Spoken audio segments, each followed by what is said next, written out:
ദക്ഷിണേഷ്യൻ മേഖലയിൽ സമീപകാലത്തുണ്ടായ ഏറ്റവും നിർണായകമായ ഒരു തന്ത്രപ്രധാന നീക്കത്തിനാണ് അറബിക്കടലും ബംഗാൾ ഉൾക്കടലും സാക്ഷ്യം വഹിച്ചുകൊണ്ടിരിക്കുന്നത്. കഴിഞ്ഞ 5 പതിറ്റാണ്ടിലേറെയായി ശാന്തമായിരുന്ന ഒരു പ്രതിരോധ മേഖലയിലേക്ക് പാകിസ്ഥാൻ തങ്ങളുടെ നാവിക സാന്നിധ്യം വീണ്ടും വ്യാപിപ്പിക്കാൻ ഒരുങ്ങുകയാണെന്ന വാർത്തകൾ അന്താരാഷ്ട്ര തലത്തിൽ വലിയ ചർച്ചകൾക്ക് വഴിവെച്ചിരിക്കുന്നു. ചൈനയുടെ സഹായത്തോടെ നിർമ്മിച്ച് പാകിസ്ഥാൻ നാവികസേനയുടെ ഭാഗമാക്കിയ അത്യാധുനിക PNS ഹാങ്കോർ അന്തർവാഹിനിയുടെ വരവോടെയാണ് ഈ പുതിയ നീക്കങ്ങൾക്ക് തുടക്കമായത്. ഈ അന്തർവാഹിനിയെ തങ്ങളുടെ മാതൃരാജ്യത്തേക്ക് അകമ്പടി സേവിച്ച് കൊണ്ടുവരുന്നതിനിടയിൽ ശ്രീലങ്കയിലെ കൊളംബോ തുറമുഖത്ത് വെച്ച് പാകിസ്ഥാൻ നാവികസേനയിലെ ഉയർന്ന ഉദ്യോഗസ്ഥനായ കമോഡോർ ഒമർ ഫാറൂഖ് നടത്തിയ വെളിപ്പെടുത്തലുകൾ ഇന്ത്യ ഉൾപ്പെടെയുള്ള അയൽ രാജ്യങ്ങളെ ഏറെ ആശങ്കപ്പെടുത്തുന്നതാണ്. 1971 ചരിത്രപ്രസിദ്ധമായ യുദ്ധത്തിനു ശേഷം ആദ്യമായി ബംഗാൾ ഉൾക്കടലിൽ ഒരു സുസ്ഥിരമായ നാവിക സാന്നിധ്യം ഉറപ്പാക്കാൻ പാകിസ്ഥാൻ പദ്ധതിയിടുന്നു എന്നതാണ് ആ പ്രഖ്യാപനത്തിന്റെ കാതൽ. കേവലം ഒരു പുതിയ യുദ്ധക്കപ്പലിന്റെ വരവ് എന്നതിനപ്പുറം പശ്ചിമേഷ്യയിലെയും തെക്കനേഷ്യയിലെയും മാറിക്കൊണ്ടിരിക്കുന്ന പുതിയ രാഷ്ട്രീയ സാഹചര്യങ്ങളെയും സമുദ്ര സുരക്ഷാ വെല്ലുവിളികളെയും തുറന്നു കാട്ടുന്നതാണ് ഈ നീക്കം. പാകിസ്ഥാൻ തങ്ങളുടെ നാവിക താൽപ്പര്യങ്ങൾ കിഴക്കൻ സമുദ്ര മേഖലയിലേക്ക് വ്യാപിപ്പിക്കാൻ തിരഞ്ഞെടുത്തിരിക്കുന്ന സമയം ഭൗമരാഷ്ട്രീയപരമായി ഏറെ പ്രാധാന്യമർഹിക്കുന്ന ഒന്നാണ്. ഒരു കാലത്ത് പാകിസ്ഥാനുമായി കടുത്ത ശത്രുത പുലർത്തിയിരുന്ന ബംഗ്ലാദേശിൽ സമീപകാലത്തുണ്ടായ വലിയ ഭരണമാറ്റങ്ങൾ ഇതിന് അനുകൂലമായ അന്തരീക്ഷം ഒരുക്കിക്കൊടുത്തു. 1971 വിമോചന യുദ്ധത്തിനു ശേഷം ഇരു രാജ്യങ്ങളും തമ്മിൽ നിലനിന്നിരുന്ന നയതന്ത്ര അകൽച്ച ഇല്ലാതാക്കിക്കൊണ്ട് ഉയർന്ന തലത്തിലുള്ള നയതന്ത്ര സന്ദർശനങ്ങളും നേരിട്ടുള്ള വിമാന സർവീസുകളും വ്യാപാര ഇടപാടുകളും പുനരാരംഭിച്ചിരിക്കുകയാണ്. ഇതിന്റെ ഏറ്റവും വലിയ തെളിവായിരുന്നു പാകിസ്ഥാന്റെ യുദ്ധക്കപ്പലുകൾ ബംഗ്ലാദേശിലെ ചട്ടോഗ്രാം തുറമുഖത്ത് നടത്തിയ ചരിത്രപരമായ സന്ദർശനം. 5 പതിറ്റാണ്ടുകൾക്ക് ശേഷം ആദ്യമായാണ് ഒരു പാകിസ്ഥാനി യുദ്ധക്കപ്പൽ ബംഗ്ലാദേശ് മണ്ണിൽ അണയുന്നത്. ഈ പുതിയ സൗഹൃദം പാകിസ്ഥാന് ബംഗാൾ ഉൾക്കടലിൽ ഒരു തന്ത്രപ്രധാനമായ താവളമൊരുക്കാൻ സഹായിക്കുമെന്നാണ് പ്രതിരോധ വിദഗ്ധർ വിലയിരുത്തുന്നത്. ബംഗ്ലാദേശ് ഔദ്യോഗികമായി പാകിസ്ഥാന്റെ അന്തർവാഹിനികൾക്ക് സ്ഥിരമായ താവളം നൽകാൻ അനുമതി നൽകിയിട്ടില്ലെങ്കിലും മംഗള, ചട്ടോഗ്രാം തുടങ്ങിയ തുറമുഖങ്ങളിൽ ലഭിക്കുന്ന പരീക്ഷണാടിസ്ഥാനത്തിലുള്ള അനുമതികൾ പാകിസ്ഥാന്റെ കിഴക്കൻ നാവിക നീക്കങ്ങൾക്ക് വലിയ തോതിൽ ഇന്ധനം പകരും. ഇന്ത്യ പരമാധികാരം പുലർത്തുന്നതും തന്ത്രപ്രധാനമായ പ്രതിരോധ സംവിധാനങ്ങൾ നിലനിർത്തുന്നതുമായ ബംഗാൾ ഉൾക്കടലിലേക്ക് പാകിസ്ഥാന്റെ കപ്പലുകൾ കടന്നു വരുന്നത് മേഖലയിലെ നാവിക മത്സരത്തെ കൂടുതൽ കടുപ്പിക്കും. ബംഗ്ലാദേശുമായുള്ള സംയുക്ത സൈനിക അഭ്യാസങ്ങളും പ്രതിരോധ ചർച്ചകളും പാകിസ്ഥാന് ഈ കിഴക്കൻ സമുദ്രമേഖലയിൽ ഒരു നയതന്ത്ര പരിരക്ഷ നൽകുന്നുണ്ട്. ഇത് ഇന്ത്യയുടെ കിഴക്കൻ തീരങ്ങളിലെ സുരക്ഷാ നിരീക്ഷണ സംവിധാനങ്ങൾക്ക് കൂടുതൽ സമ്മർദ്ദം ചെലുത്തുമെന്നതിൽ തർക്കമേയില്ല. പാകിസ്ഥാൻ കമ്മീഷൻ ചെയ്ത ഈ പുതിയ അന്തർവാഹിനിയുടെ പേര് തന്നെ ഇന്ത്യൻ നാവികസേനയെ സംബന്ധിച്ചിടത്തോളം വലിയൊരു ചരിത്രപരമായ ഓർമ്മപ്പെടുത്തലാണ്. 1971 യുദ്ധകാലത്ത് ഇന്ത്യൻ നാവികസേനയുടെ അഭിമാനമായിരുന്ന INS ഖുക്രി എന്ന യുദ്ധക്കപ്പലിനെ കടലിൽ മുക്കിയ പഴയ പാകിസ്ഥാനി അന്തർവാഹിനിയുടെ പേരാണ് PNS ഹാങ്കോർ എന്നത്. 2ാം ലോക മഹായുദ്ധത്തിന് ശേഷം ഒരു അന്തർവാഹിനി മറ്റൊരു യുദ്ധക്കപ്പലിനെ ആക്രമിച്ച് കീഴടക്കിയ ആദ്യത്തെ സംഭവമായിരുന്നു അത്. ആ ചരിത്രപരമായ വിജയത്തിന്റെ സ്മരണ പുതുക്കിക്കൊണ്ടാണ് ചൈനയിൽ നിന്നും വാങ്ങുന്ന തങ്ങളുടെ ഏറ്റവും പുതിയ 8 അന്തർവാഹിനികളുടെ ക്ലാസിന് പാകിസ്ഥാൻ ഹാങ്കോർ ക്ലാസ് എന്ന് പേരിട്ടിരിക്കുന്നത്. ഈ പേരുകൾ തന്നെ തങ്ങളുടെ നാവിക ശേഷി വീണ്ടെടുക്കുന്നതിൻ്റെയും ശത്രുക്കൾക്ക് മുന്നറിയിപ്പ് നൽകുന്നതിൻ്റെയും പ്രതീകമായാണ് പാകിസ്ഥാൻ ഉയർത്തിക്കാട്ടുന്നത്. സാങ്കേതികമായി നോക്കുകയാണെങ്കിൽ ഈ പുതിയ ഹാങ്കോർ അന്തർവാഹിനികൾ ചൈനയുടെ വിഖ്യാതമായ ടൈപ്പ് 039B യുവാൻ ക്ലാസ് അന്തർവാഹിനികളുടെ പരിഷ്കരിച്ച രൂപമാണ്. ഇതിന്റെ ഏറ്റവും വലിയ സവിശേഷത ഇതിൽ ഘടിപ്പിച്ചിരിക്കുന്ന എയർ ഇൻഡിപെൻഡൻസ് പ്രൊപ്പൽഷൻ സാങ്കേതിക വിദ്യയാണ്. സാധാരണ ഡീസൽ ഇലക്ട്രിക് അന്തർവാഹിനികൾക്ക് തങ്ങളുടെ ബാറ്ററികൾ ചാർജ് ചെയ്യുന്നതിനായി അടിക്കടി കടലിന്റെ ഉപരിതലത്തിലേക്ക് വരികയോ അന്തരീക്ഷത്തിൽ നിന്ന് വായു വലിച്ചെടുക്കുന്നതിനുള്ള സ്നോർക്കലിംഗ് പ്രക്രിയ നടത്തുകയോ ചെയ്യേണ്ടതുണ്ട്. ഇങ്ങനെ ഉപരിതലത്തിലേക്ക് വരുമ്പോഴാണ് ഇവ ശത്രു രാജ്യങ്ങളുടെ റഡാറുകളിലും നിരീക്ഷണ വിമാനങ്ങളിലും എളുപ്പത്തിൽ കണ്ടെത്തപ്പെടുന്നത്. എന്നാൽ ഈ പുതിയ സാങ്കേതിക വിദ്യയുള്ള അന്തർവാഹിനികൾക്ക് അന്തരീക്ഷ വായുവിന്റെ സഹായമില്ലാതെ തന്നെ ആഴ്ചകളോളം കടലിനടിയിൽ പൂർണ്ണമായും അദൃശ്യതയോടെ കഴിഞ്ഞുകൂടാൻ സാധിക്കും. ഇത് അവയുടെ നിലനിൽപ്പ് ശേഷിയെയും ആക്രമണ സാധ്യതകളെയും വൻതോതിൽ വർദ്ധിപ്പിക്കുന്നു.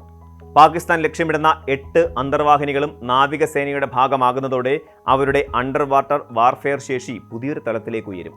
ഒരു വശത്ത് കോടിക്കണക്കിന് ഡോളർ ചെലവഴിച്ച് രാജ്യം അന്തർവാഹിനികളും ആയുധങ്ങളും വാങ്ങിക്കൂട്ടുമ്പോൾ അതിൻ്റെ മറുപുറത്ത് പാകിസ്ഥാനിലെ സാധാരണ ജനങ്ങൾ അനുഭവിക്കുന്ന ദാരിദ്ര്യവും പട്ടിണിയും വലിയൊരു ചോദ്യചിഹ്നമായി അവശേഷിക്കുകയാണ്. ലോകബാങ്കിന്റെ ഔദ്യോഗിക കണക്കുകൾ പ്രകാരം പാകിസ്ഥാനിലെ ദാരിദ്ര്യ നിരക്ക് 40.5% എന്ന ഭീതിതമായ അവസ്ഥയിൽ എത്തി നിൽക്കുകയാണ്. അതായത് രാജ്യത്തെ ജനസംഖ്യയിലെ വലിയൊരു പങ്ക് ആളുകളും പ്രതിദിനം ജീവിക്കുന്നത് കേവലം $3 താഴെ മാത്രം വരുമാനത്തിലാണ്. രാജ്യത്തിന്റെ സാമ്പത്തിക അടിത്തറ പൂർണ്ണമായും തകർച്ചയുടെ അരികിൽ നിൽക്കുമ്പോഴാണ് ഈ 8 അന്തർവാഹിനികൾക്കായി പാകിസ്ഥാൻ സർക്കാർ ഏകദേശം 4 മുതൽ 5 ബില്യൺ ഡോളർ വരെ ചെലവഴിക്കുന്നത് എന്ന വൈരുദ്ധ്യം നാം കാണേണ്ടതുണ്ട്.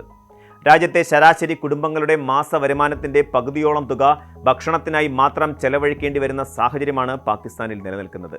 ആഗോള പട്ടിണി സൂചികയിൽ 127 രാജ്യങ്ങളുടെ പട്ടികയിൽ 109ാം സ്ഥാനത്താണ് പാകിസ്ഥാന്റെ സ്ഥാനം. ജനസംഖ്യയിലെ 82% ആളുകൾക്കും ആരോഗ്യകരമായ ഒരു സമീകൃത ആഹാരം കഴിക്കാനുള്ള സാമ്പത്തിക ശേഷിയില്ല. ഈ സാഹചര്യത്തിലുണ്ടാകുന്ന ചെറിയ സാമ്പത്തിക വ്യതിയാനങ്ങൾ പോലും ജനങ്ങളുടെ ജീവിതത്തെ ദോഷകരമായി ബാധിക്കുന്നു. വരുമാനത്തിൽ കുറവുണ്ടാകുമ്പോൾ ജനങ്ങൾ ആദ്യം ചെയ്യുന്നത് ഭക്ഷണത്തിന്റെ ഗുണനിലവാരം കുറയ്ക്കുകയാണ്. തുടർന്ന് അവർ ആരോഗ്യ സംരക്ഷണത്തിനായുള്ള ചെലവുകൾ ഉപേക്ഷിക്കുന്നു. ഒടുവിൽ കുട്ടികളുടെ വിദ്യാഭ്യാസം പോലും നിർത്തലാക്കുന്നു. സാമ്പത്തിക ശാസ്ത്രജ്ഞർ ഇതിനെ കോപ്പിംഗ് സീക്വൻസ് അഥവാ അതിജീവന ക്രമം എന്നാണ് വിളിക്കുന്നത്. ഈ പ്രക്രിയ രാജ്യത്തിന്റെ ഭാവി മനുഷ്യ വിഭവശേഷിയെയാണ് പൂർണ്ണമായും തകർത്ത് കളയുന്നത്. പാകിസ്ഥാനിലെ ഗ്രാമീണ മേഖലകളിൽ നിലനിൽക്കുന്ന ഭക്ഷ്യസുരക്ഷാ പ്രതിസന്ധി താൽക്കാലികമായ ഒന്നല്ല, മറിച്ച് അത് ഘടനാപരമായ ഒരു വലിയ തകർച്ചയാണ്. ബലൂചിസ്ഥാൻ, സിന്ധ്, ഖൈബർ പത്തൂൺഖ്വ തുടങ്ങിയ പ്രവിശ്യകളിലെ ദശലക്ഷക്കണക്കിന് ആളുകളാണ് കടുത്ത ഭക്ഷ്യക്ഷാമം നേരിടുന്നത്.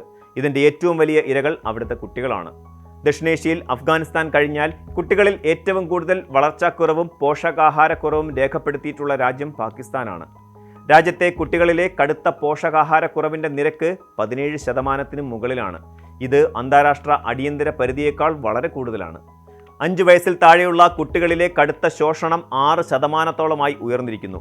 കുട്ടികളുടെ ശാരീരികവും മാനസികവുമായ വളർച്ചയെ നിർണ്ണയിക്കുന്ന ആദ്യത്തെ ഏതാനും വർഷങ്ങളിൽ അവർക്കാവശ്യമായ പോഷകാഹാരം ലഭിക്കാതെ വരുന്നത് അവരുടെ ഭാവി ജീവിതത്തെ മുഴുവൻ ബാധിക്കും. ഇത് കേവലം ഒരു മാനുഷിക പ്രശ്നം മാത്രമല്ല, മറിച്ച് ഒരു രാജ്യത്തിൻ്റെ ഭാവിയിലെ ഉൽപ്പാദനക്ഷമതയെയും സാമ്പത്തിക വളർച്ചയെയും തടയുന്ന വലിയൊരു ഘടകമാണ്. യുവാക്കൾ കൂടുതലുള്ള ഒരു രാജ്യത്ത് അവരുടെ വിദ്യാഭ്യാസത്തിലും ആരോഗ്യത്തിലും നിക്ഷേപം നടത്തുന്നതിന് പകരം ഭാവി തലമുറയെ പട്ടിണിയിലേക്ക് തള്ളിവിട്ടുകൊണ്ട് നടത്തുന്ന സൈനിക നിക്ഷേപങ്ങൾ ദൂരവ്യാപകമായ പ്രത്യാഘാതങ്ങൾ ഉണ്ടാക്കുമെന്നാണ് സാമ്പത്തിക വിദഗ്ധർ മുന്നറിയിപ്പ് നൽകുന്നത്. രാജ്യം കടുത്ത സാമ്പത്തിക പ്രതിസന്ധി നേരിടുകയും അന്താരാഷ്ട്ര നാണയനിധിയിൽ നിന്നുള്ള വായ്പകൾക്കായി കടുത്ത നിബന്ധനകൾക്ക് വിധേയമാകേണ്ടി വരികയും ചെയ്യുമ്പോഴും പാകിസ്ഥാന്റെ പ്രതിരോധ ബജറ്റിൽ വൻ വർധനവാണ് രേഖപ്പെടുത്തുന്നത്. കഴിഞ്ഞ ഏതാനും വർഷങ്ങളായി പ്രതിരോധ ബജറ്റിൽ 20%-ലേറെ വർധനവ് വരുത്തിയിട്ടുണ്ട്. വികസന പദ്ധതികൾക്കും പൊതുജനക്ഷേമത്തിനുമായി നീക്കിവെക്കുന്ന തുക വെട്ടിച്ചുരുക്കിയാണ് ഈ സൈനിക നിക്ഷേപങ്ങൾ നടത്തുന്നത് എന്നത് രാജ്യത്തിൻ്റെ മുൻഗണനകൾ എവിടെയാണെന്ന് വ്യക്തമാക്കുന്നു.